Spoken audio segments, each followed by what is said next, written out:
to my friends.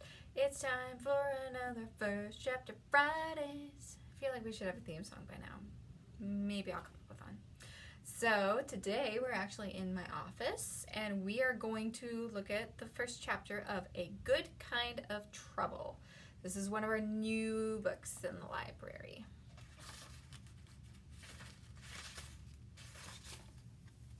Chapter 1, first slide. I'm allergic to trouble. It makes my hands itch. But today in science, when Mr. Levi starts calling out lab partner assignments, I don't even get the lightest tingle. I just sit there barely breathing, waiting for him to assign me to the perfect partner.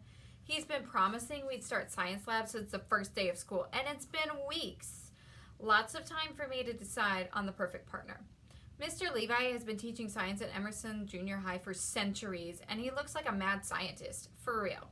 He has wild, frizzy, gray hair and even wears a lab coat every day. He fluffs his hair and adjusts his thick black glasses. I start rubbing my hands against my legs, which isn't a good sign, but I pay attention. Any second now, he will get to my name. Shayla, and Mr. Levi pauses a few seconds like he's really thinking about it, like he doesn't already have the list in front of him. And Bernard, he says. I sneak a peek behind me. Bernard sits in the back, slouching low in his seat. Junior high desks weren't made for Bernard. He's not kid-sized. He's grown-up sized, and grown-up big. He catches me looking at him, and his mouth shifts into a mean grimace. I go up and look away. My sister Hannah would say that I'm just being like those people who take one look at a black person and think that they need to clutch their purse tight or lock their car doors. I have no problem with Bernard being black. Obviously, I'm black too. It's him being huge and mean and scary. Bernard went to the same elementary school as me and my best friends, Isabella and Julia. We're all terrified of him. Everyone I know is terrified of him. Even in kindergarten, he would scowl at everyone, and he'd yell a lot. In second grade, he yelled at me because I got to the Star Wars Legos before he did. He grabbed those stormtroopers right out of my hands, and if you've ever had someone snatch Legos from you, you know how much it hurts. And he didn't say I'm sorry. I told him that I needed the stormtroopers, but Bernard looked at me like he wouldn't have minded squashing me right underneath one of his big shoes. Bernard was a bully then, and he's a bully now. Please, oh please, don't make us be doing lab work today. Find your partners, everyone. Mr. Levi claps his hands together. I just bet partnering with Bernard was some kind of devious experiment. What happens if we mix the trouble-hating girl with the bully boy? Kaboom, that's what. Shayla, Bernard hollers. He sounds mad. I guess he's not happy that we're partners either. I walk to the back of the room to the lab tables and my feet feel like they weigh 600 pounds. I got the first slide. Bernard's voice is like a bunch of bowling balls being dropped at the same time. The glass in one of his big paws snaps in two. Oh, I say. He could probably snap one of my fingers just like that. Bernard shakes his hands and starts sucking a finger. I'm sure that's a bad idea. Mr. Levi comes over and sets some new slides into our microscope. He doesn't even ask Bernard if he's okay.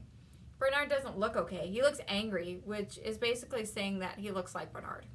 Stop messing around, Mr. Levi tells Bernard. I wasn't! Bernard booms. Mr. Levi shakes his head and walks away. After that, Bernard won't even look at the microscope. He shoves the stack of slides at me like it's my fault that he broke the first one. The top slide is a tiny green-brown thing on it, and when I peer through the microscope, I can see that it's a bug leg. I think it's from a grasshopper, and write some notes about it and try not to study Bernard. I don't know if I should say anything to him. I don't want to make him even more mad. When class is over, he gets up so fast he knocks his desk to its side, and instead of picking it up, he storms out of the room. You bet Mr. Levi frowns real hard at that.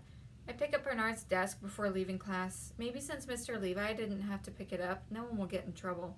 But my hands feel itchy anyway. Alright, so I'll read the synopsis. It says, 12-year-old Shayla is allergic to trouble. All she wants to do is follow the rules. Oh, and she'd like to make it through the 7th grade with her best friends intact, learn to run track, and have a cute boy seat past her giant forehead. But in junior high, it's like all the rules have changed. Now she's suddenly questioning who her best friends are, and some people at school are saying that she's not black enough. Wait, what? Shay's sister, Hannah, is involved with Black Lives Matter, but Shay doesn't think that's for her. After experiencing a powerful protest, though, Shay decides that some rules are worth breaking. She starts wearing an armband to school in support of Black Lives Matter movement, and soon everyone is taking sides, and she is given an ultimatum. All right, so that is A Good Kind of Trouble, one of our new books in the library. So we'll be back next week for a new First Chapter Fridays.